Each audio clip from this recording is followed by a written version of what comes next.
Good afternoon, good evening, this is John Paul Wright. I'm coming to you from Tokyo, Japan. This video is about Reylo and about girls who don't think Reylo's a good idea, or you could say don't like Reylo so much.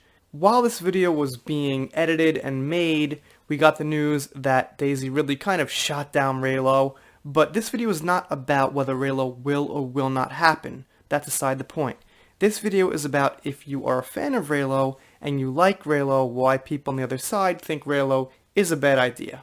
First, we're going to hear from Stephanie B, who is from her channel, which is self-named. Then we'll hear from Mary Mayhem. She's from her channel, which is self-named. Then we're going to hear from Stephanie janiczeck from Stephanie janiczeck's Smuggler's Cantina, and she's going to close out the video. My part's going to end here. So you guys listen to what these lovely ladies have to say about Reylo, and let me know what you guys think down in the comments. Here they are. The Reylo question. It shouldn't be a question at all. Being in an abusive relationship is wrong, and it's hurtful to family and friends. And ask yourself this question. If they took away the money, the power, would you really be all in for this 50 Shades of Grey or I can change him too type of relationship? You can't change someone. A leopard can't change his spots. The only thing that you can do is get yourself safe, and that means getting away. Say no to Reylo. Yeah, I do not dig Reylo, and let me lay down why for you. First of all, you've got this strong female protagonist, right? She's out there trying to save the galaxy, but you have her sort of like as an orphan, right? And she clings on to these men who come into her life, at least in terms of like father figures, right? Like she gets super attached to Han. She sees him as a father figure. She gets attached to Luke despite his aloofness towards her. And you're telling me that she's going to fall in love with a man who murdered her first father figure and then turns around and attempts to murder her second father figure. He manipulates her. He tries to convert her to the dark side, and you want her to fall in love with that? That's not a strong female protagonist. That's a weak woman who keeps clinging on to men with no concept of who she is or how she can be empowered in her own right. That's not a strong woman. And for all of this talk of pushing strong, empowered women, for them to go that route just seems really, really stupid. Like it would undo any strides that they might have made in that direction. So I just think it's a really bad idea. This is Stephanie from the Smuggler's Cantina. I'm the bar manager there, keeper of the Wookiees, and tolerant of scoundrels. Talking a little bit about why Reylo is bad. And it's bad. This is coming from experience. I've had friends who've gone through abusive relationships with manipulative guys who've gaslighted them. And that's the problem with Reylo. The fact that Daisy Ridley shot it down was a breath of fresh air like nothing I've ever seen before. Like nothing I've ever felt. It was like, whoosh. Thank you, Daisy. Thank you, thank you, thank you. What is the problem with Reylo?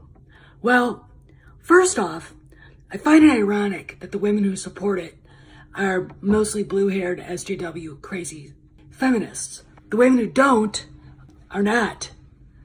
Very strange. I would think that the blue-haired feminists would be all up in arms at the torture scene in TFA, the obvious gaslighting in TLJ.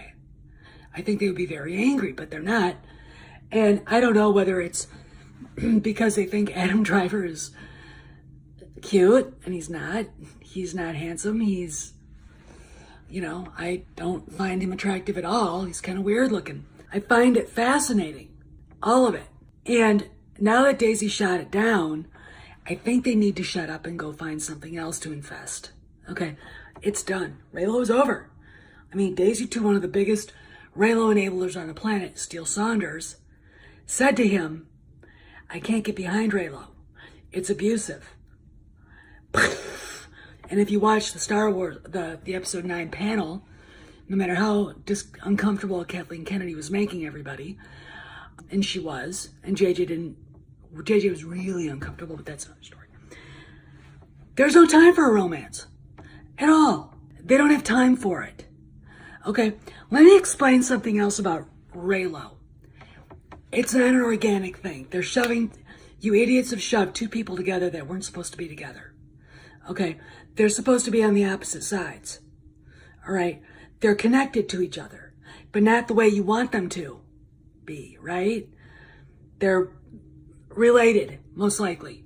That Collider said last year after TLJ came out that they're related. I mean, that was, they said that last summer. I think that was Christian Harloff who said it. You know, and it's obvious now that they're related. Now there's all the other rumors going out there, you know, the fan fiction that gets put out there, and I've talked about it before on my channel and made people mad, and I don't care, because I don't care about making you mad. I'm here to tell the truth. Okay, they're related, so it doesn't work.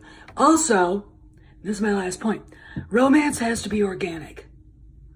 Okay, it has to be natural. You can't just go, okay, we'll take this guy and this girl, and if there's no chemistry, and there wasn't in Reylo. Where's chemistry? Watch Star Wars. You already see it in the first, in A New Hope, between Han and Leia. When he marches up to get his medal, he's marching right up to her. Not because there's a medal at the end, but because she's at the end of that. And then he winks at her. She is visibly like, you know, so there's already is. You get to The Empire Strikes Back, and we have the sniping back and forth. That is not toxic. You know what that is? Verbal foreplay. And then what happened on the slow boat to Bespin? All right? It has to be natural, and it was all the way to the end of Return of the Jedi. The chemistry was there because Harrison Ford and Carrie Fisher were, at the time, and always remained friends. There's always that connection, so you had that bond. Okay, go back to the prequels. Now a lot of people are getting crap on me because I'm gonna say this, but I am. There's a pretty natural connection between Padme and Anakin. Padme had a crush on her the moment he saw her. Or Anakin had a crush on Padme the moment he saw her. It's one of those things that you knew was going to happen. Now, maybe the chemistry wasn't as good as the chemistry between Ford and Fisher, but it was there. And it can't be undeniable. It has to be real. And in order for it to be real, it's got to be organic. It has to be natural. Take into consideration how your body reacts to somebody, to a man, as a woman, how your body reacts to a man that you're attracted to. Or a man, how his body reacts to a woman he's attracted to. It's all up here too. That's where romance lives. It's not pieces parts. And this is my very last point. You girls have turned this into the so-called romance of Reylo into pieces parts. That's not romance. It's perversion. It's pornography. And it's over, okay? It's an insult to yourselves as women, to the actors, and the way you behaved toward the actors is disgusting. I really do think that Daisy Ridley and Adam Driver both deserve apologies from some of you. All right, so this is Steph signing out. Come by the Smuggler's Cantina. Please feel free to subscribe, and I will be there with more content. Talk at you later. Hey, and EH, thanks for having me on.